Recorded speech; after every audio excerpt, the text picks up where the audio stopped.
only could he deliver a song, play the piano, but he wrote song after song after song. Last time I checked, it's about 400, 450 songs to his credit.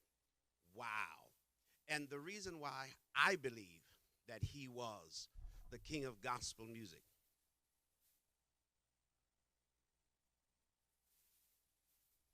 Hey there, blessing and peace. I'm glad you're with us today, all right?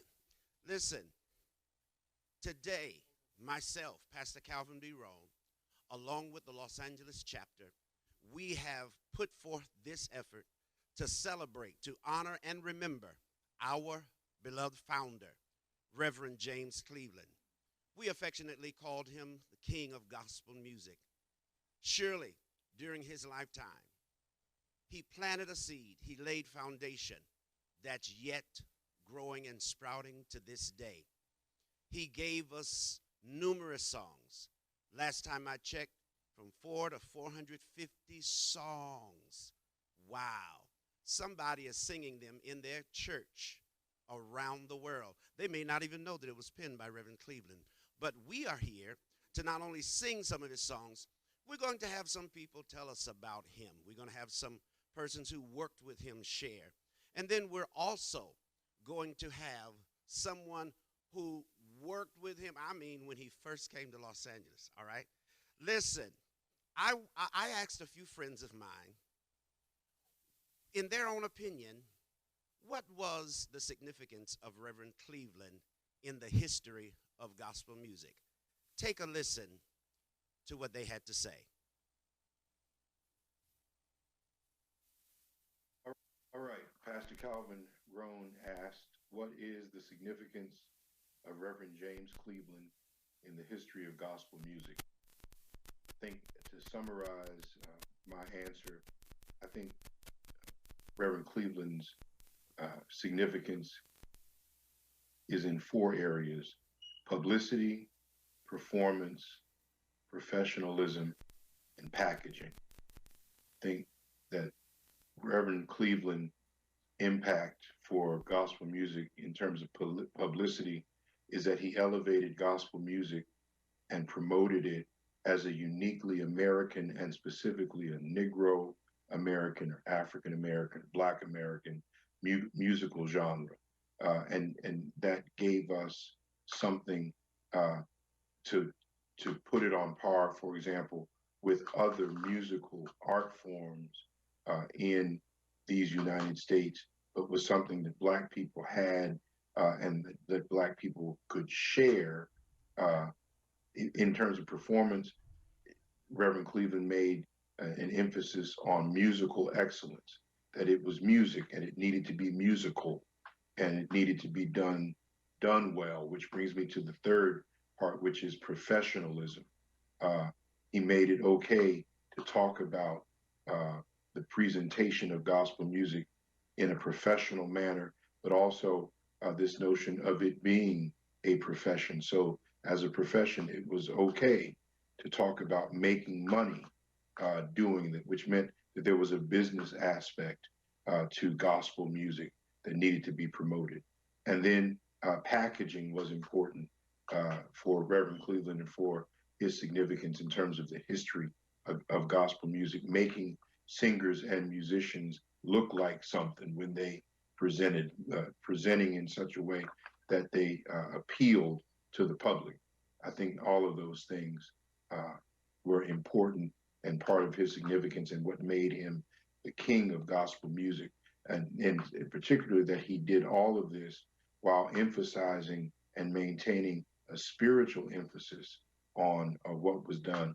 Reverend Cleveland wasn't just a singer, he was also a pastor and concerned about those whom he pastored and his ministry beyond the choir stand and keyboard. And I think that's an important part as well, helping us to understand the spirituality that must undergird gospel music. So those are my four: publicity, performance, professionalism, and packaging. Thanks, Pastor Rohn, for the opportunity to share. My name is Rodney Teal. Thanks. Hi, I'm Mama Sue Roseberry. For me, the significance of Reverend James Cleveland in the history of gospel music centers around a couple of things. First, his ability to completely captivate an audience by using that gravelly texture in his voice combined with his narrative ability and whatever was going on melodically. That became the forerunner for all of these choirs and leaders who don't consider themselves to be singers per se, but they talk a little bit and then the choir sings something in the background or they narrate and the choir goes forth with something else. Reverend James Cleveland was the forerunner for all of that. Then the other thing that stands out in my mind as being particularly significant is his ability to teach and train mass choirs. And that became a template for the emergence of all of those mass choirs in the communities for the 70s and 80s. Lastly, his vision. That vision for bringing everything and everybody together that had anything to do with gospel music into a single convention, which became the GMWA, has outlived him and extended to countless individuals like me who never met him. But because of his vision, I have access and opportunity to excel and grow in the perpetuation and ministry of this thing that we love so much, gospel music. I've been blessed to have had so many gospel greats to influence my life. I will never be able to uh, subtract what I learned from each of them because all of them have made me who I am today. And I praise God for allowing their influence to take me to this part of my ministry. I cannot forget Mahalia Jackson, who sang with my daddy. I can't forget Thurston Frazier, who was my choir director. I cannot forget Gwendolyn Leitner Cooper, who taught me and influenced my music piano-wise. But I just want to acknowledge the Reverend Dr. James Cleveland. I've had several personal experiences with him. He lived down the street from my mother, and I used to make a cake and take up there, or he'd call me down to bawl me out about playing something. But I do bless God because he had such a powerful influence in my life. His just technique of singing and getting over a song, maybe 3 lines or 3 chords, but when he sang it and when he put it out for people to hear, we experienced the greatness of his gift. I served under him for several years under the Gospel Music Workshop of America, and when he walked into the room, the whole thing changed. If they were talking, everybody got quiet. If they were singing a hip-hop song, somebody broke out in a hymn. He had such a powerful ministry over all of the gospel music people who sat under him. I thank God for him. He was such a wonderful, wonderful influence in my life. I'm so glad that my friends could take some time out of their busy schedule and share with us the significance of Reverend James Cleveland in the history of gospel music. Now it's time for some music. So I want you to receive. This is just a few. We had to, take care of things when it comes to the COVID-19 and social distancing. So we had to do what we had to do. So we had to cut the choir down a little bit, but we represent the Los Angeles chapter of the Gospel Music Workshop of America. Would you please receive them now as they come with that familiar song, We Are on Our Way.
Jordan one day.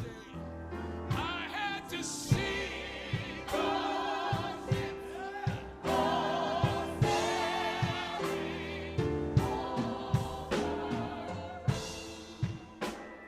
I stood on the banks of Jordan one day. I had to see God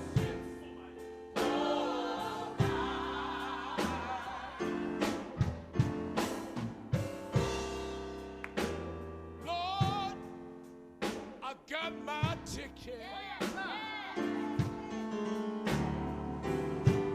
Please, Jesus, don't leave me down here.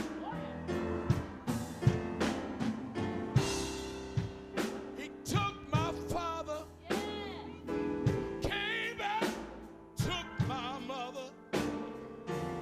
He took everything that was so dear. I just stand there by the banks of Jordan one day. I had to see God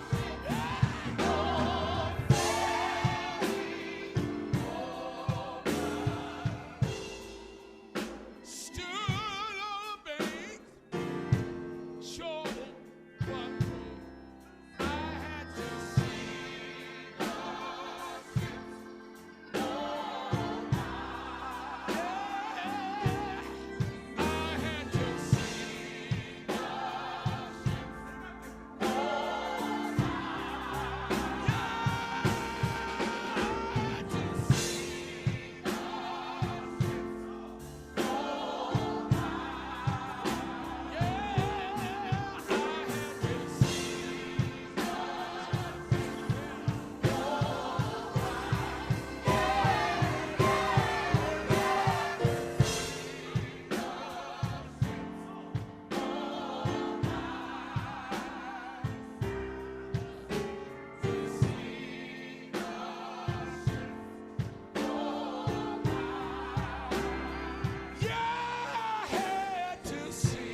Butch Galloway, James Butch Galloway. Yes, sir. What's up, sir? What's going on with you, Mr. Reverend Bernard Rome? This is the drummer boy. He was the That's drummer right. for Reverend James Cleveland. He was the drummer for the Cleveland Singers, for Southern Cal. And really, whenever Reverend needed him to play, he'd step in. Any aggregation, any group, any choir, recordings, whatever he would do, if he needed a drummer, and if it wasn't I got the call. standard, he's going, Butch, I just need you to just get on the plane and meet me here. Come do this, dot. What was your experience like working with Reverend Cleveland? Okay, well, let's just put it like this. The experience was very challenging. I'll say that first of all, because Reverend was somebody who was very precise in how he wanted things done, and you had to do it that way, or there was going to be an issue, And so, so my biggest challenges most of the time was trying to make sure that I stayed in the right beat for him, making sure I was anticipating and providing him what he had in his head, how slow or fast the song should or should not be. The uniqueness about Reverend Cleveland was this, is that he would change tempo in the midst of a song. We would be, well, as you know, we'd be playing a song and singing the song. He'd start off from one time and then we'll end up in an entirely different set of timing. And give you one great experience of that, and that is Listen to God Is. It was such a trying time playing that song because we could not get it right. It was such a trying time. Right. He wanted it the way he heard it. You know what I mean? And so once I finally got that, I was like, oh, I hear what you really want now. And so to be able to perform it was gratitude on my part because, it not only showed me or taught me how vital timing is within a song, but it also taught me that sometimes you have to either slow it down or pick it up in the midst of the song. I'll tell you another thing about Reverend is that what I learned was I had to watch his feet. I had to watch his hands. I mean, because when I say literally, I had to really anticipate where he was going and think faster, because if not, I was getting that look or getting that fine. So it really taught me how to watch his feet. And I could watch his feet. And that's how really I've learned even how to stay with directors, even watching directors, how they do things. And so to me, he really taught me how to really be an accompanied drummer. Those are the things that he taught me and that really allowed me privilege and opportunity to see and watch how he was able to utilize the tools that was around him and make it his own. See, the thing is, he wasn't trying to be like this person or that person or that he wasn't really trying to be, to say like I'll give you a prime example, the Hawkins or Andre Crouch and them. He was not, he was told all the time that if you do this, if you change to this sound, become more commercial, to do this and do that, you can do this. You can have your television shows. You can do this. He was not there. He wasn't about that. He was about locking into what he believed that was what his people really needed. And that's what he was about, providing that kind of need. Well, listen, I thank you so very much for taking the time to do this. And maybe we can do this again and have a chat, maybe bring in some of the other Cleveland singers and, just chat, what was your experience like being around the king of gospel? But so talk about the goodness. In closing, tell me this. Outside of GMWA, what do you think is one of Reverend's major contributions to gospel music? Keeping it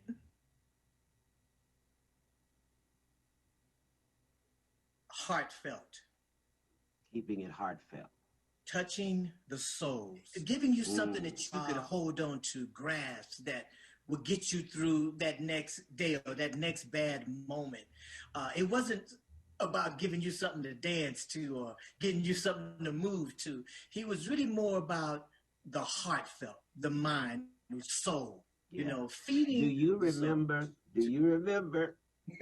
when we did the recording on King James label, Yes, and most of it with many of the rhythm tracks were laid in the house. that's right. In the And house. he wrote this song, tick tock, tick tock. When are you gonna stop?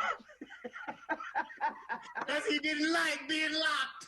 I bring that in because, you know, all things, it was a good song, very different, and a different Cleveland song. Right, right. And I don't know if you remember, after we recorded that, we went somewhere. We had a performance. We were on the road, and he was starting to introduce the new material. New material. And the people just kind of sat back. Exactly. That's nice.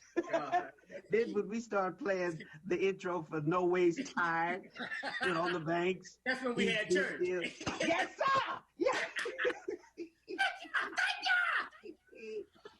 Exactly. And that was a lesson. Exactly, because that's my point. Yeah. He was being people in his ear telling him, you need to do this way. But it wasn't him. And that's why. But much love to you. Yeah. Much love thank you so much for having me. Absolutely. Thank you. For having me. God bless you and all your endeavors. Bless you, man. Likewise. Take care of you, Papa. Much love. Yes, there is only one James Butch Galloway, awesome drummer. And listen, there is another Cleveland singer, and he's in the house. And I want to ask him a few questions. And those of you who remember the Cleveland singers, you will remember that wonderful tenor voice of Wayne Anthony. So he's in the house. Wayne, how are you? I'm well, thank you. Listen, tell me first of all, for you, what was it like working with Reverend James Cleveland? Oh, wow. So many good memories. It was a learning experience. I had never sang gospel before. I was a secular singer from the age of like 13. And most people don't realize, but when I moved to California, Reverend Cleveland wasn't the first artist that I worked with. I worked with Rodina Preston and the Voices of Deliverance when I first came to California. And she, in turn, introduced me to Reverend. He naturally saw me singing with her, and who is that? Who is that boy you got? So she introduced me, and the rest, like they say, is history. I became a James Cleveland singer.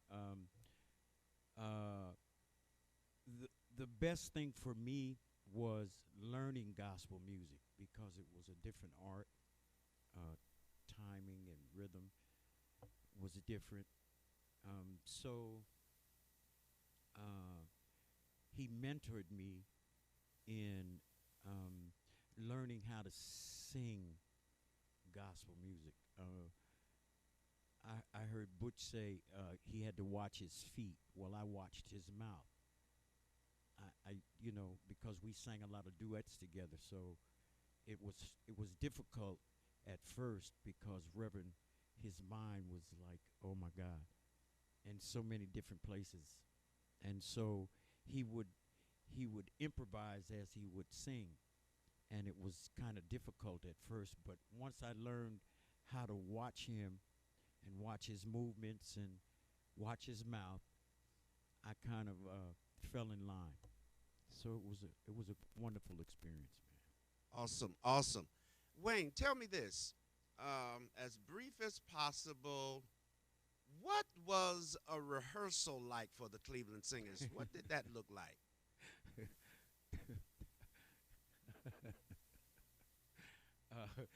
It was different. It was very different. Wow, very different. Because Reverend, he was very passionate about his music, and so he was very strict. He was very disciplined. He knew what he wanted. He heard it, and he wanted you to do what he heard. You know what I'm saying? So it was like, and all the time you couldn't get it. immediately, so we had to go over and over and over. But eventually, we satisfied what he was hearing. Well, tell me this. I hear. Yeah, right. I was there. Do you remember the time? If we didn't get a part and couldn't get it, if the musicians were playing something wrong, he would just say, dumb. Do you remember that? Yeah, many times. He would, as a matter of fact, he would do more than that. He would the piano, poor piano, would suffer so because he would bang on that piano with his big hands, and I mean time and time again. So it was quite an experience. This last question, and then we're going to get to some more good singing. Tell me in your words, what was the significance of Reverend Cleveland in the history of gospel music? He was a trendsetter. He was a trendsetter. He introduced things to gospel music that others followed, caught on, especially choir music. He was a traditionalist. He stuck with traditional framed music, no matter where the genre went. He remained true to his craft. He was a traditionalist.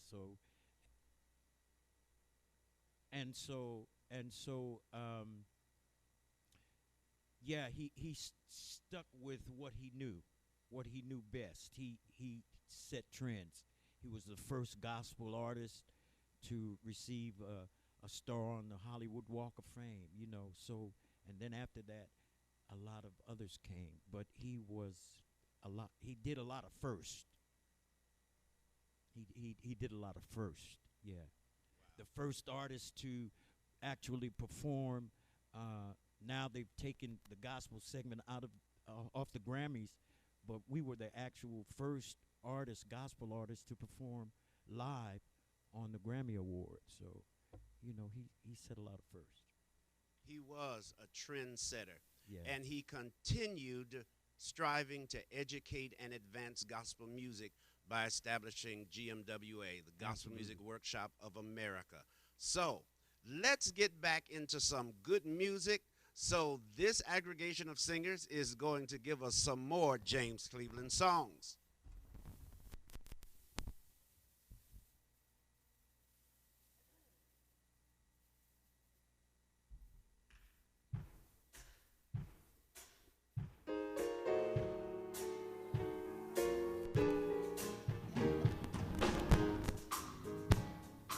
Lord, help me to hold out. Help me to hold out. Give me the strength I need, Lord. Yeah. Help me to hold out. I'm waiting on you, Master. Oh, Lord. Help me to hold out.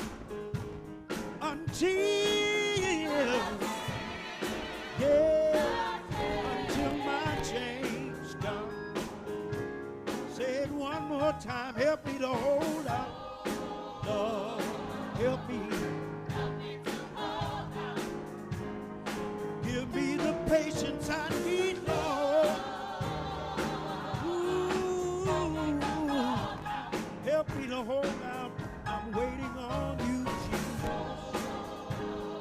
Help me.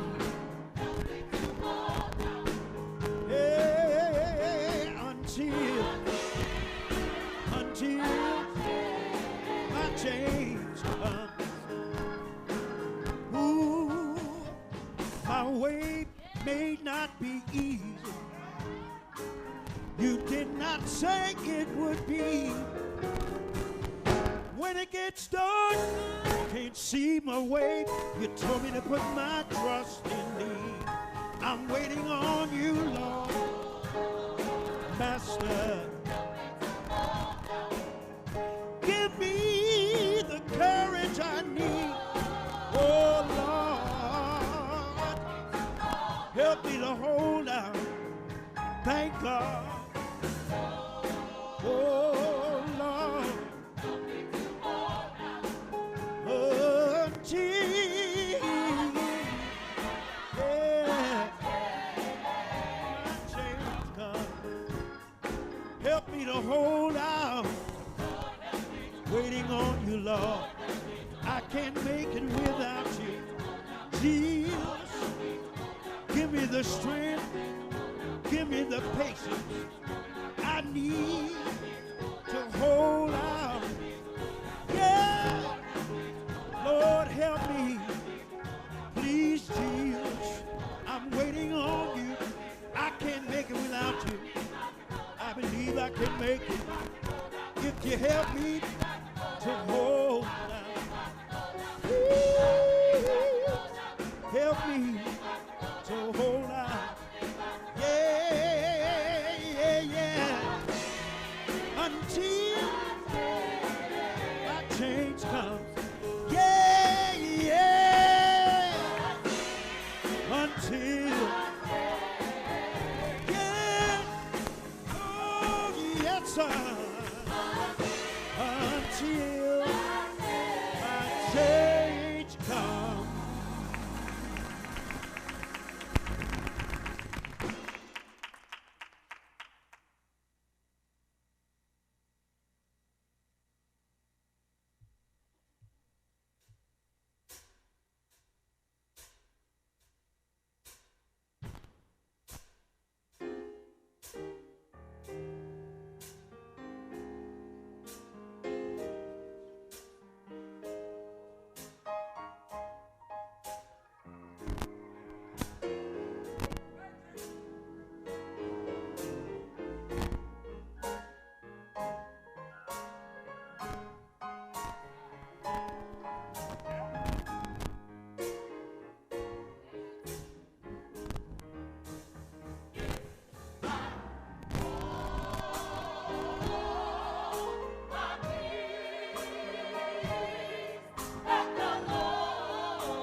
Fight my battle.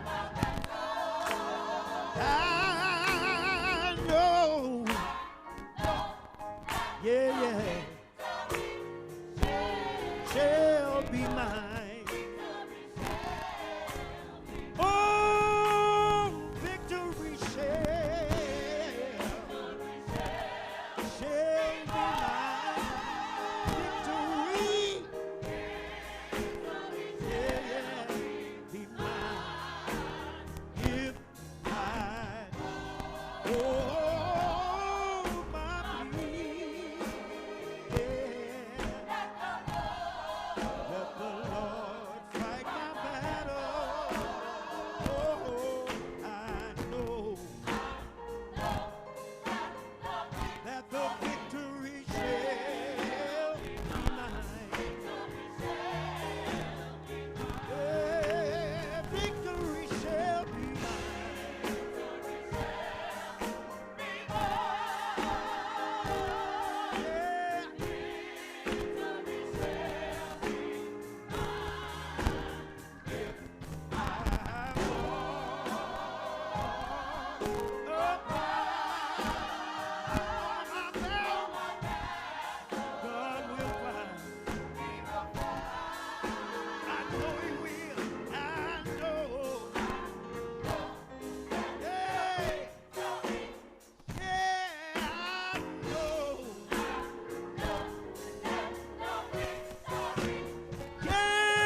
Jesus came and he blessed me once. He came back and blessed me twice. When I stop and think about it, God's been blessing me all the days of my life. Hallelujah. God has smiled on me. He has set me free. Oh, God has smiled on me. Good to me.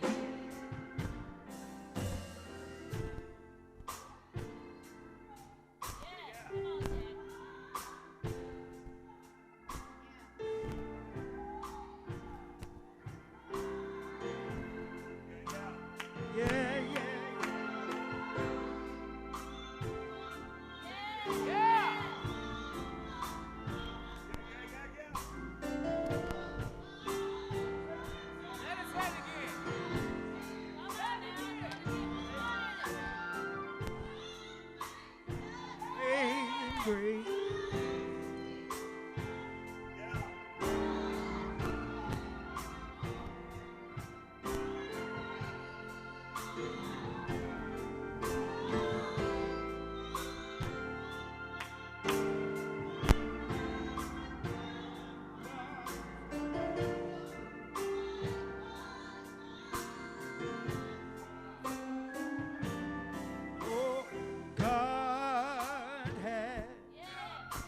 Smiled on me. He has set me free. Oh, God has smiled on me. The Lord's been good.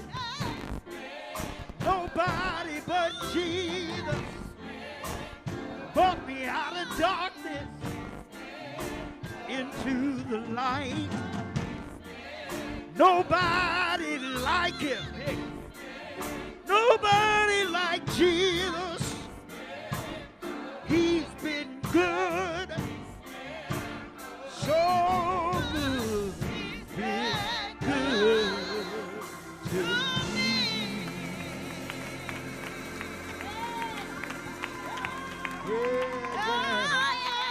Yeah. Hallelujah.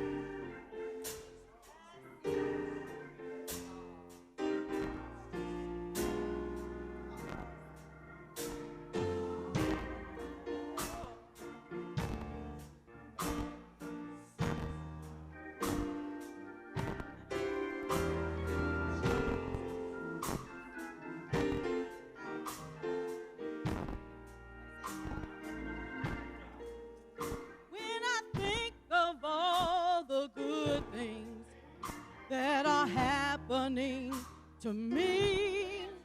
I've got legs to walk, ears to hear, and eyes to see.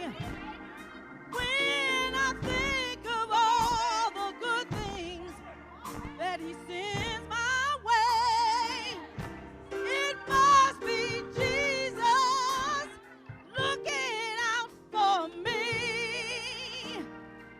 When I think of all the good things that are happening to me, I've got legs to walk, ears to hear, and eyes to see. Yes, when I think of all the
everybody. Thank you once again for watching this wonderful celebration.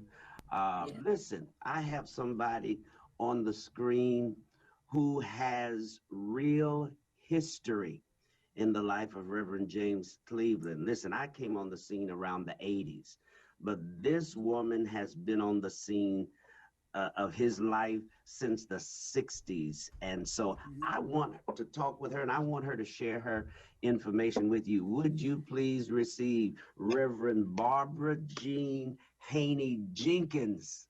All right. God bless you, Pastor Ron. God bless you, Reverend BJ. So happy to see you this morning. Yes. Likewise. Thank you for taking time to do this interview with me. So tell us your beginning with Reverend James Cleveland. Actually, I was in the youth choir at St. Paul Baptist Church in Los Angeles under the direction of Cora Martin Moore, the daughter of the mother of gospel, Sally Martin. Reverend Cleveland came to town with the caravans.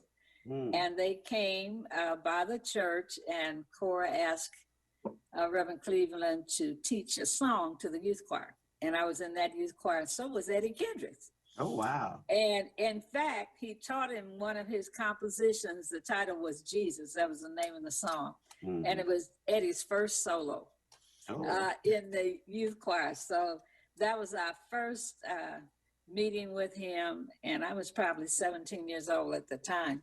And later on, when he moved to Los Angeles, Annette Mae Thomas invited him to move to Los Angeles to be a part of her then church. We reconnected. In fact, he came by my mother's house with Raymond Raspberry in the car, Thurston Frazier. They were in a convertible. I'll never forget. So he connected with my mom, and we really became his family, adopted family, when he moved to Los Angeles. Now, so, what year was that? It was in 1963. 63. All right. We were living on Wesley Avenue near Vernon and Hoover. And so when I think about these giants of gospel, they were so unpretentious, you know, they just enjoyed fellowship, and they never met strangers, you know, and they just loved people. Yeah. And I think that's the first sign of a real servant. You've got to love people. Wow. And not be so impressed with yourself, you know. Impressed with yourself. Right. Wow. But he was such a humble personality, and I'm sure the church in which he came from in Detroit, Faith Tabernacle Church, and there it was very modest means. And so Leslie Bush later came with him, both serving from that church. So he came at Annette's request, and we had a little Monday night, what we call Monday night fellowship. It was the day after, you know, church. So we'd have a little potluck, and I was learning how to cook, you know. And he loved food for sure. And, you know, later opened the Southern Kitchen restaurant on Vernon. And Annette's husband, Frank, helped him with that management. So those were the good old days, you know. Yes. And he moved on Garthwaite, and my twin sister lived down the street on Garthwaite, but Leslie Bush around the corner, Annette down the street. Wow. And so we'd have this revolving potluck on Monday. I didn't play cards, he did. He loved to play bid whist. Yes. And so I tried it once, but I couldn't remember what had hit the table, you know, and these bid whist players are serious. Oh, yes. And you don't mess up with that. So I focus more on the cooking side, you know, of the fellowship, because he was serious about your memory and the ability to remember what went by. So those were the days when we just enjoyed our fellowship, birthdays and Christmas and all of that. So, but again, it was around 1963, and just prior to his movement from Reverend Tim Chambers Church and then to Grace Memorial Church of God in Christ, who had broadcast choirs. And my home church, of course, had a broadcast from 1946 and sort of broke the tradition of hymns and anthems and introduced gospel at much critique from the church community. So by the time Reverend Cleveland got here, it was a little easier. And so there was a great demand for training of church choirs in terms of a radio broadcast. And even Victory Baptist Church sort of pioneered the television weekly broadcast. So between St. Paul and Victory, there was a lot of fellowship going on between musicians and choir directors and so forth. Yeah. So he loved the fellowship of singers. In fact, back in, well before the workshop, probably around 1965, he formed an all-faith community choir, which was made up of nothing but groups, gospel groups around the city.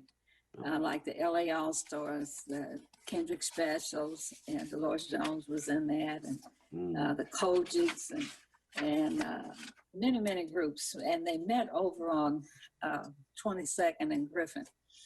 So I really didn't want to be in a community choir, frankly. I'm going to tell you how it is. But I got recruited, my twin and my older sister, because it was sort of an imbalance in parts. Okay. They needed more sopranos, so we went over there. All we had to do was rehearse and then meet on the fourth Sunday at 5 p.m. We'd have a monthly musical.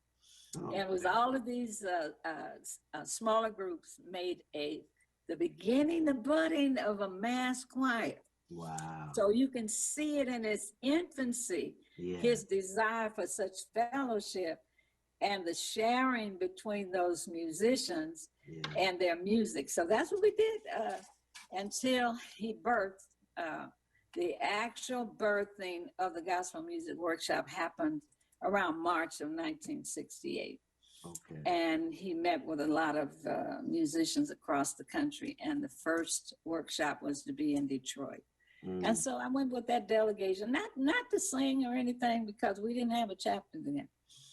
And Harrison Bubba Johnson, who was the original director of the LA Community Choir, brought his choir to Detroit to represent for California. Wow. So, of course, they had quite a trauma. They were on tour and lost their luggage and everything. So it was quite traumatic. But oddly enough, 3,000 people came. Wow. To King Solomon Baptist Church in Detroit, and it was an emotional moment, to put it mildly.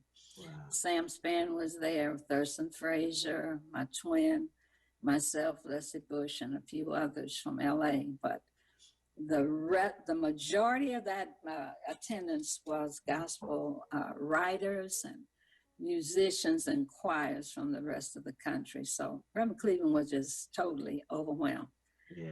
To see the first one, to see the response of the need of training, because he said there was no place and no college, nowhere in the country that taught gospel music. And he wanted to see, he always had a heart to see that the musicians and writers had an adequate outlet to be trained and then to be groomed and not exploited. Wow. So he was very clear about that. So that first one in August of '68 was tremendous. We stayed at the Howard Johnson Road Inn near that church. And I tell you how modest it was. Okay, so by December, he wanted to form the Southern California Community Choir, and he did. And it was met on in the chapel of Greater Grace Memorial Church of God in Christ at 46 in Compton. Wouldn't you know, it rained that day? Really? It rained cats and dogs, so he didn't know if anybody was going to show up. And he had my twin and I already buttonholed about what we were going to do to help him, get all this organized and so forth. So we went, and it was a good little number that came. About 40 people came the first night. And then by the second rehearsal, it was 96. Wow. That's how we started at Greater Grace. Then he moved with Reverend Chambers. to his church, and we had sort of a deal that Southern Cal would have a place to rehearse. Reverend would rehearse Reverend Chambers Church Choir, then Southern. And later on, it evolved to a full-time broadcast for a community choir, which had never been done. Wow. On 9:30 on Sunday morning, we had a 50% sponsor, Herb Stevenson and his car dealership. But the choir had to raise the rest of the money for that broadcast on Sunday morning.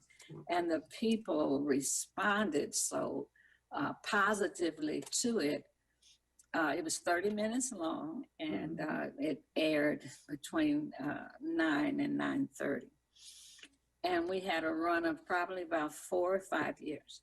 And that was a first in Los Angeles for a community. What station was that on? It was on KGLH. It was an AM station. And later on. KGLH? And we had a sponsor for a short while, but for the most part, if you ask the retired members of Southern Cal, remember we were 34 years old when we retired. Okay. We had to raise dues. We had to do a whole lot to pay for that broadcast. Wow. But it was a ministry. Yeah. To the city. And later on, of course, when he became pastor of Cornerstone Institutional Baptist Church, they underwrote part of, so we partnered together, and they paid for half and so forth. So what do you remember the year that was, what year that radio broadcast began? Oh, it was around 1970, 71, somewhere in there. And as I say, Southern California Choir began in that December of 68, and our first formal appearance at the workshop was in Philadelphia, Pennsylvania. And it was a tremendous explosion from then on. And then went to New York and various cities and so forth. We went to Madison Square Garden, and of course, our beloved Rodina Preston Williams then became the chapter rep and also oversaw the music submissions of mass choir material that was to be either recorded as a mass choir or in the women's division or the men's division. Overwhelmed with all of these songs, and people were sending him tapes, and they wanted their music to be taught. But he didn't have the time to screen all of it, and Rodina had the, musical expertise to go over. And then I can remember one day on Garth Wade, he had heard so many tapes, and we were trying to encourage him for, he went to sleep, and Rodina was trying to help him. He was snoring. He'd heard so many tapes. He said, Rodina, I can't do this. You have to do this. And you know what 1,500 voices would sound like on this song. So he gave it completely over to her to screen them as suitability for mass choir versus, a group song. Right. Wow. So he was hilarious, I tell you, because, he loved to eat, but he'd go to sleep on you, in a minute. And so, one of his great desires after, some success in recording was to bring his mother to Los Angeles and bring his family, his sister and her children and so forth. And I think the greatest hurt of his life was the sudden death of his mom, who was at home just watching TV and eating popcorn, and she choked to death. Oh, wow. And was not able to move to California. That was a great hurt in his life. And so his grandmother, of course, and grandfather came, and he made preparation with them to live over near Dorsey High School. And of course, we met his beloved daughter when we went to Philadelphia, and eventually Jean, the mother and daughter, moved out here. Mm-hmm. And in fact, LaShawn lives here in Las Vegas, so I haven't been able to catch up with her.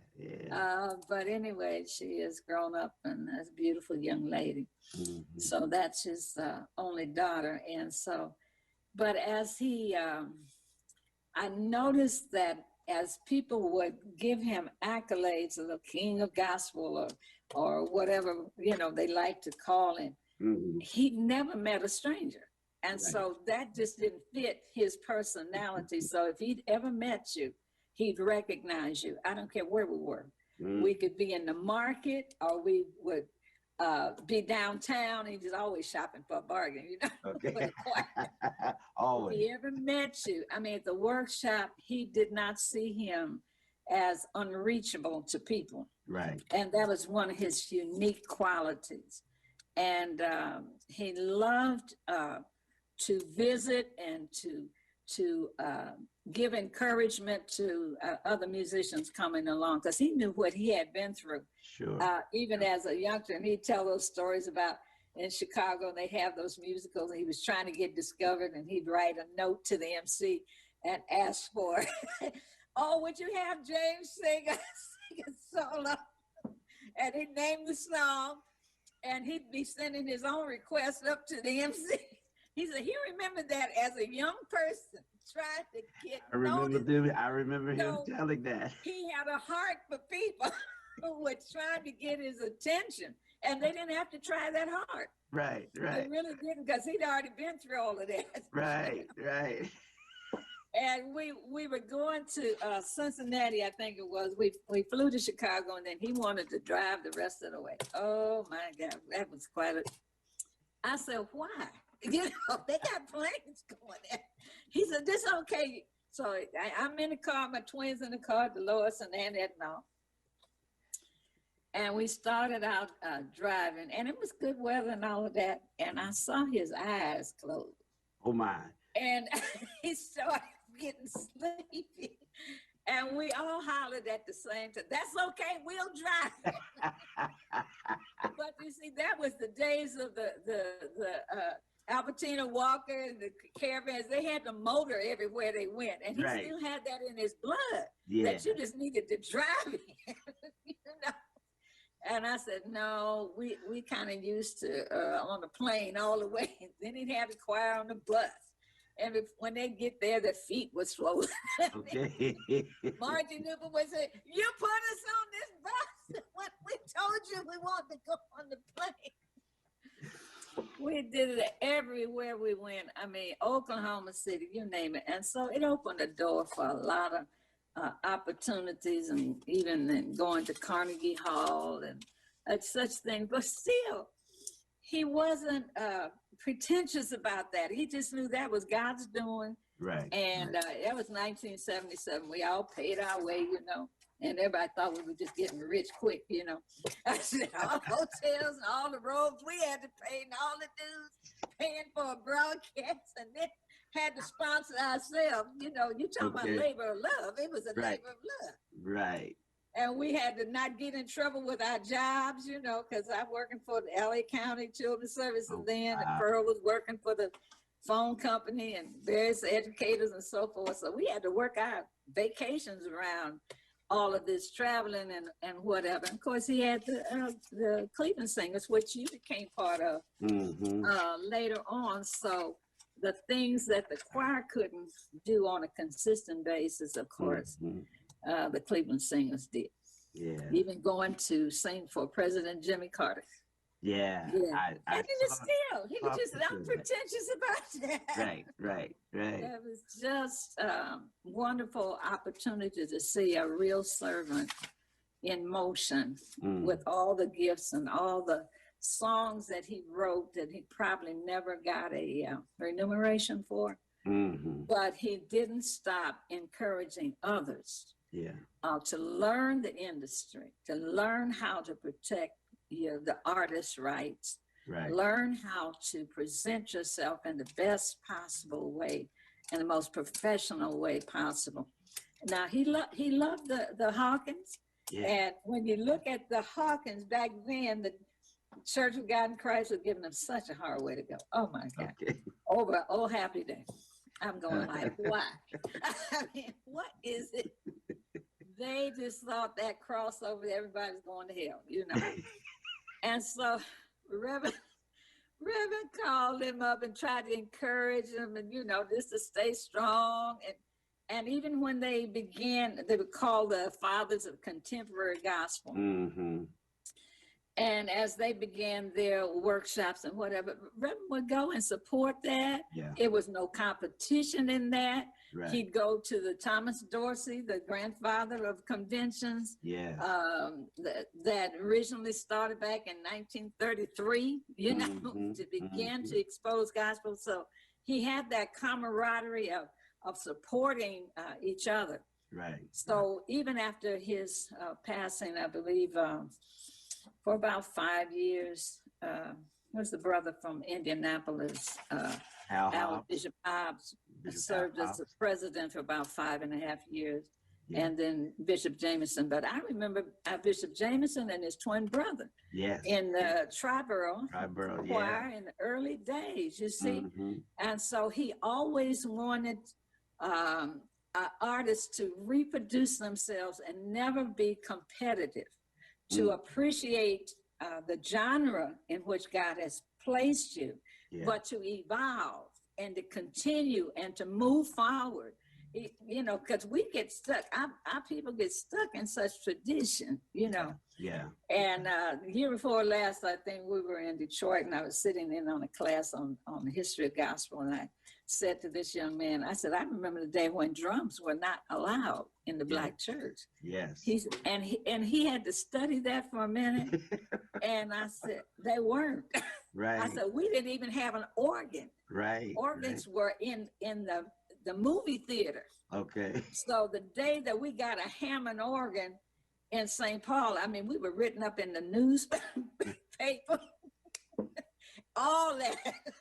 I said, you don't know the price that had to be paid for what we call gospel. Right, right. So I think he had, Reverend Cleveland had a tremendous belief that we had to share the history, but don't get stuck in it, you know. And there's always room for another genre of what we call gospel. Yeah. And not to get stuck. And that's where we are today, I think, in the church, and why young people can't get with us, because we're so stuck in our ways that it has to be delivered up a certain way. Yeah, yeah. Or it's not, you know, it's not for real. Yeah. But he had a broad range and exposure and appreciation for all forms of gospel music. Wow. Even the quartets. True. You know, he teased them and, you know, hip slap with them. But we had some guys from quartets finally come to the workshop, and they had their division, you know. And then we expanded with many auxiliaries and so forth. So, but I think what I would hate to see happen today is the legacy get dissolved because our churches are not embracing choirs as what we enjoyed coming up. The camaraderie, the friendships, lifetime friendships were formed in those choirs. Of course, we have the praise and worship teams, of course, you know, because it took a lot of discipline and commitment to keep those rehearsals, because Southern California Choir had 2 rehearsals a week in addition to our church choir. So these young people trying to make a living. They have 3 nights to give you every week. So I'm not complaining, but anytime you went by his house, he had some young person there trying to teach them some skills on that piano and how to write music. I saw him do it with Andre Crouch, you know, and even in his timidity, he brought that personality out. He never took credit for it, but I mean, I'm telling you what I witnessed happen. It was always the encouragement that you can be more than where you are right now. Don't let people tell you what God didn't give you. You know? Yeah. So anyway, I think he was a giant. That's why I wanted to talk with you and take this time. Wow, such a wealth Praise of information, and not just information, it was your experience. My experience You with him. lived it. And so, wow, this is wonderful, wonderful history. And I thank you so much for I taking your am time. I am so appreciative to you for even asking me to share it, and I'll share it anytime you have time. I'll be happy to do so. Wow. Yeah.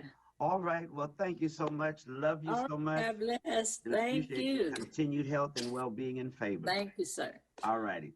All right. God bless. God bless. Well, I know that was a long interview, right? But listen, it was a wealth of information, and I just enjoyed it. I hope you enjoyed it. I want to thank you all for taking your time to sit in front of that screen and watch this presentation. We are so honored to be the children of our founder. We also want to give a shout out to LaShawn. We so love you, LaShawn. If you see this, if you're watching, we love you and we appreciate you. You are the living legacy of Reverend James Cleveland, and we appreciate you. Just before we sing our last few songs, here's what I'd like for you to do. Those of you watching, if you can and if you will, would you consider making a generous contribution to the Los Angeles chapter of the Gospel Music Workshop of America? You can do that by simply utilizing the mailbox. That's right. You can put a check, money order, or cashier's check in the mailbox. You can just send that to Los Angeles chapter or LA chapter GMWA. Send it to P.O. Box 4024, 4024, Inglewood, California 90309. You can also utilize Zelle. Those of you who are familiar with Zelle, Z-E-L-L-E, you can go to Zelle and use our email address, lachaptergmwa@gmail.com. lachaptergmwa, all one word, @gmail.com. You can also use that wonderful Cash App. You can make a contribution. Just go to the Cash App, and then the cash tag is $Ken Ferris 21. Ken Ferris 21. $KEN FARRIS 21. And listen, whatever you decide to give, it will enable us to keep the ministry of preserving gospel music, maintaining this vision of Reverend Cleveland and the Gospel Music Workshop of America, because here in Los Angeles, we still on our way, all right? But listen, we told you that we're on our way already. So what we're going to do is y'all ready to sing? Yeah. They ready to sing some more? Give me A flat. And after all of this, we have to ask the Lord to help us. So, Lord, we need you to do it for us right now. Sing along with us. Oh, Lord.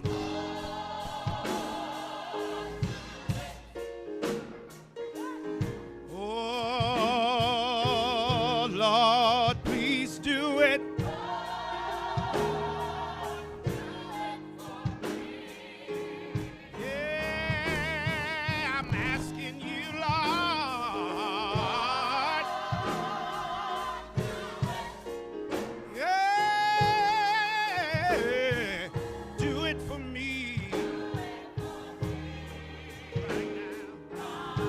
Just one more time. Yeah, Lord. Do it for me like you did for the blind man.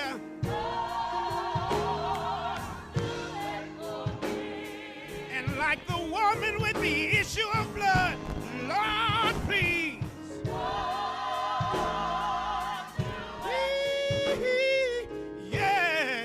Do it for me, yes. Oh, yes. Right now, do it for me. Oh, yes. I know that you can. Yeah, yeah. Do it for me,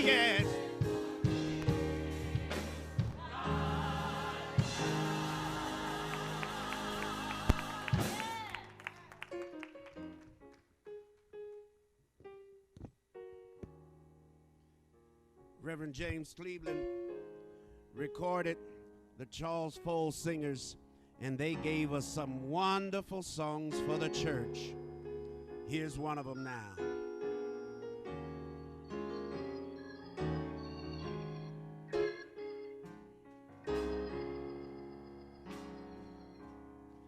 I've had heartaches like this before, and disappointments by the score. I've gained the victory at last. This too will pass. I've had heartaches like this before, and disappointments by the score. I've gained the victory at last. Hey,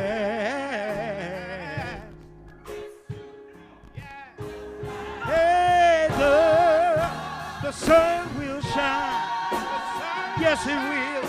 It can't rain on the skies are gray. They soon will pass away. Yeah, yeah. So bear your heartaches, your grief and pain. Whether the sun shines or the rain,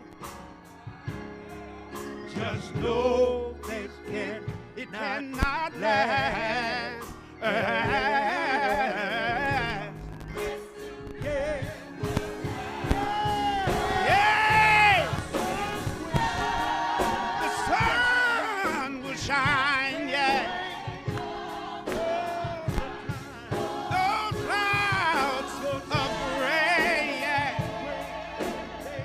They all will pass away, away, away.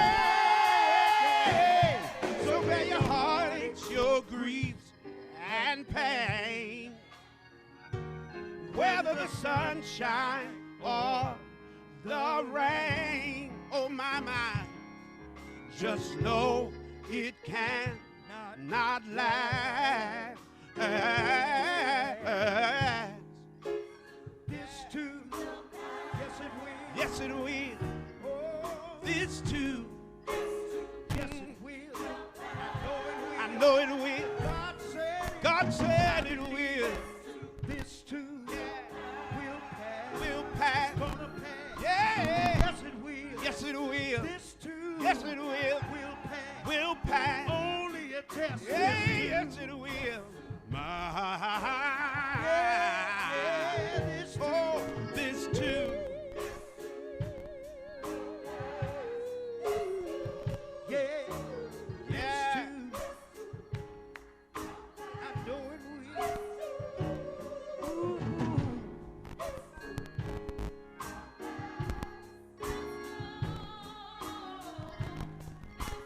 Yeah.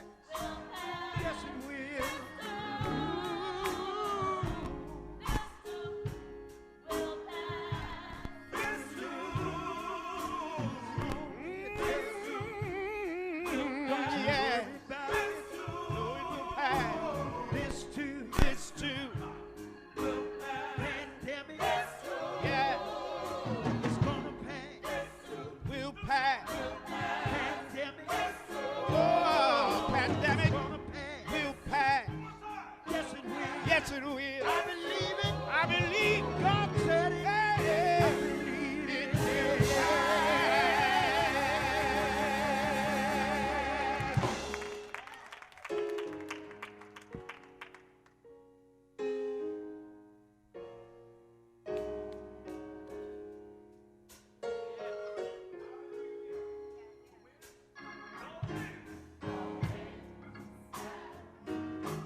talking about peace. Peace.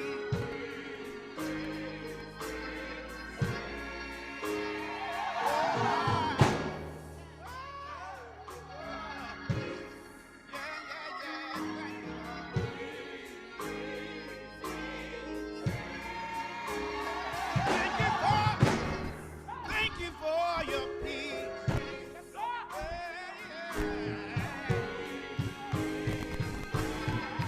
Whenever the Lord says there will be peace,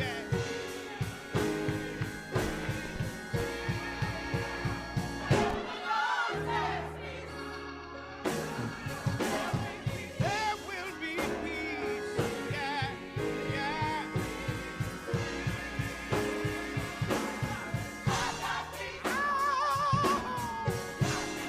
I've got perfect peace, yeah, yeah.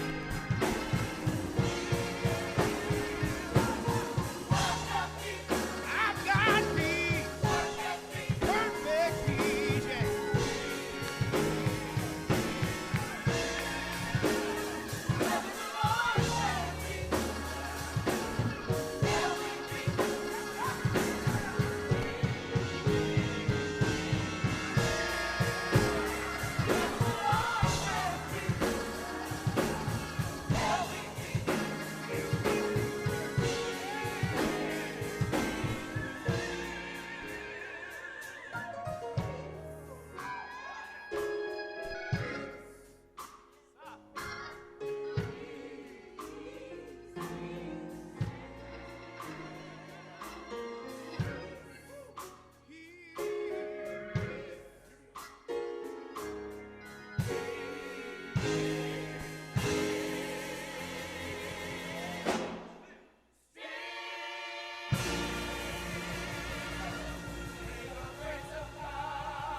May the grace of God be with you.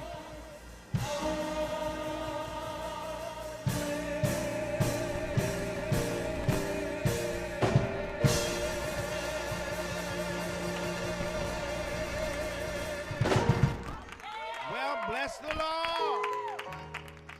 Just before we say good night, would you please thank God with me for the Minister of Music of the Los Angeles chapter, Brother Herman Jones. Give God praise for our musicians, this great musician, this songwriter, this pastor, this godchild of Reverend James Cleveland, Pastor Quincy Fielding Jr., sitting now on the organ.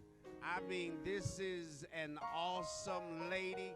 You know her in so many ways. She is part of the leadership of MIA Musicians in Actions, but she's our organist, vocalist, songbird. She is our mama, Jackie Malone.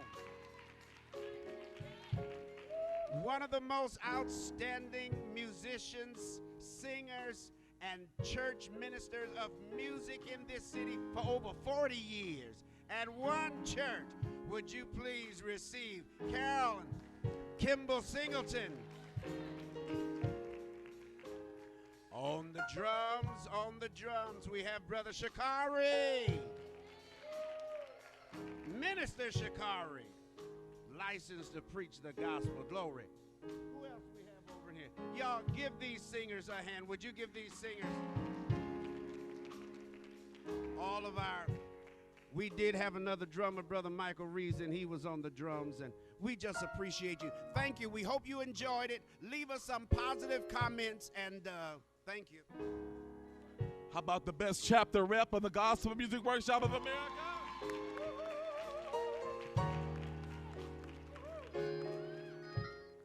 You didn't say my name. I'm just kidding. Dr. Calvin Bernard Rome. Thank you for watching. Have a good evening. Peace. Peace.